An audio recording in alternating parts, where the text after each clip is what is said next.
most intelligent species on the planet, if we are the most capable species on the planet, should we be talking about our possibilities or should we be talking about our limitations?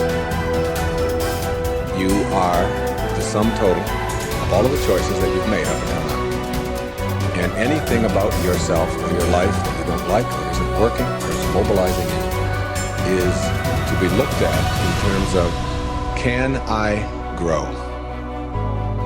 Rather than, why did I do it, or isn't this wrong? I don't like what I've done.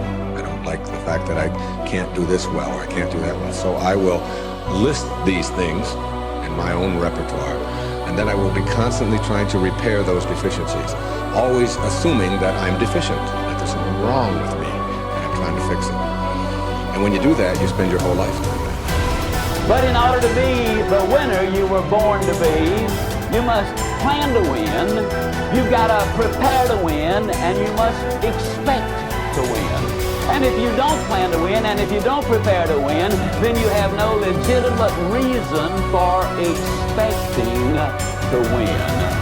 The way that we think about ourselves determines the policies that we embrace, the laws that we agree to live and abide under. Those are all based upon our story. So all of a sudden you see the battle for our story is front and center. I mean, what could be more important than that right now? So when we talk about that battle, there's a battle for who we are and the way that we think about ourselves.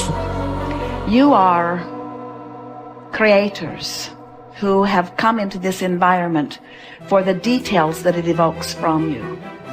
But you are God force who insists upon alignment with the energy of your source. And it is our knowing that as you move forward from this day, never again will you feel negative emotion without blessing the importance of it. Because in the negative emotion is the indication that you are setting forth for this universe expansion. And instead of feeling a continuing of negative emotion, you're going to flip.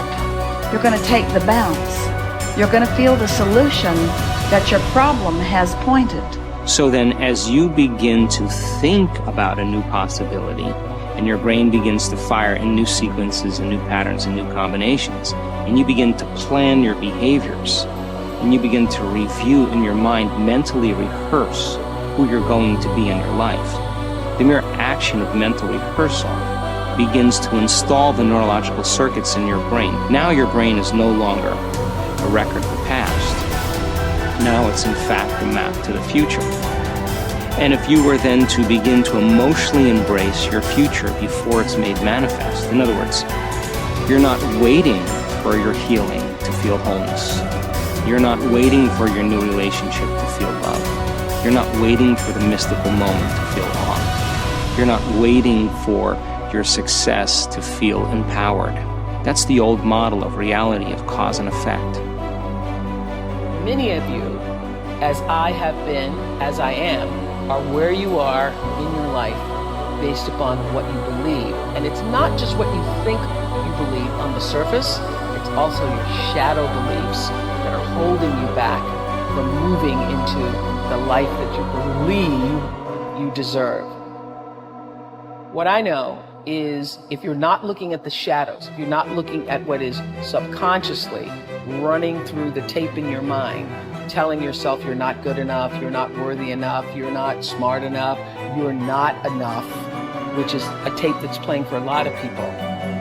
If you're not conscious of that, then you end up acting out of that belief system and not out of what you know to be the truest or want to be the truest for yourself. How do you alter your mindset? The only path is through new awareness. You can receive advice all day long. Many people do. They love being told what to do. They're hooked on new books, new ideas, new lists. They learn and learn and learn in all directions except the one that matters most. Learning about themselves. There is no getting around this. It's hard to sustain new happiness without new awareness. You can go for the run, you can have the hard conversation, you can eat better food, you can wake up early, read at night, you can do it all. But does it make you happier? Deep down, long term, that's the metric. If it does, if you're happier, it's because you realize something new about yourself. The change was you. You recognized why your new habits shifted your outlook. It was about challenging your old mindset. We started with this idea that now was the time. It was the time to do more, to do better, to create the change and go for it, do it. If now is the time for change, make the change, but recognize what you are truly seeking. That your body may transform, your habits may improve, you may learn new ideas, but where did the change start? What was behind it all? It's always your mindset. To control where awareness goes, we're controlling where energy is flowing. And if we're controlling where energy is flowing, we're controlling what's manifesting in our life. And this is a great secret to learn. This is something that I've learned in the monastery. My guru shared with me that's really changed my life. Because I've realized that all I need to do is control where my awareness goes. And if I can control where my awareness goes, I can control where my energy is flowing. And if I can control where my energy is flowing, I can control what is manifesting in my life.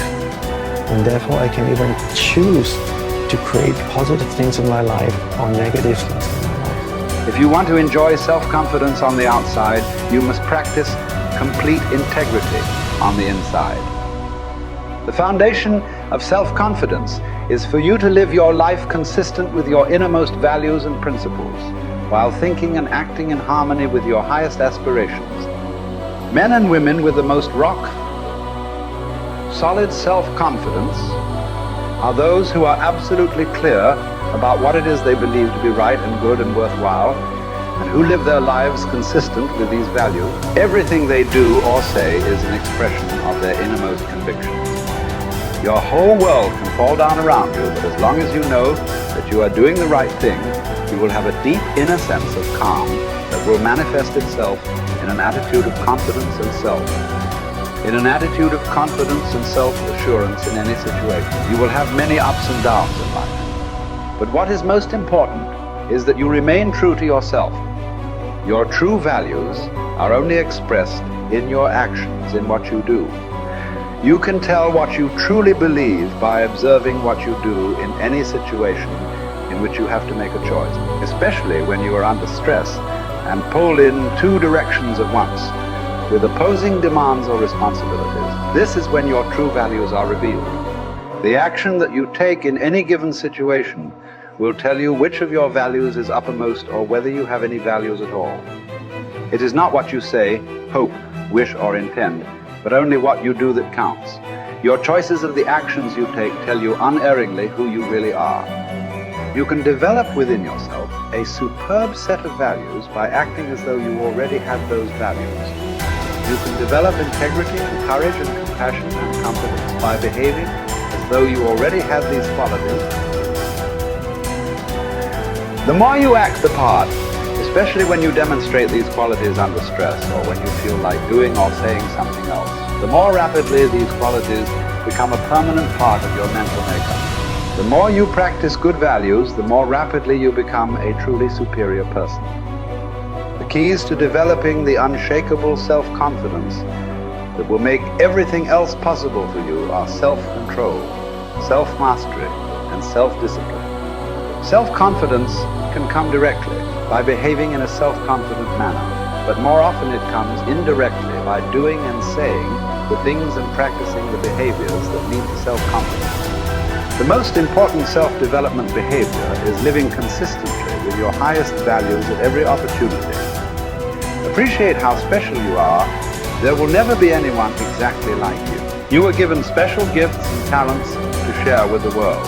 And even though everybody has special gifts and talents, nobody will use theirs quite the same way you do. You have a way of being in the world and a perspective that's unique to you.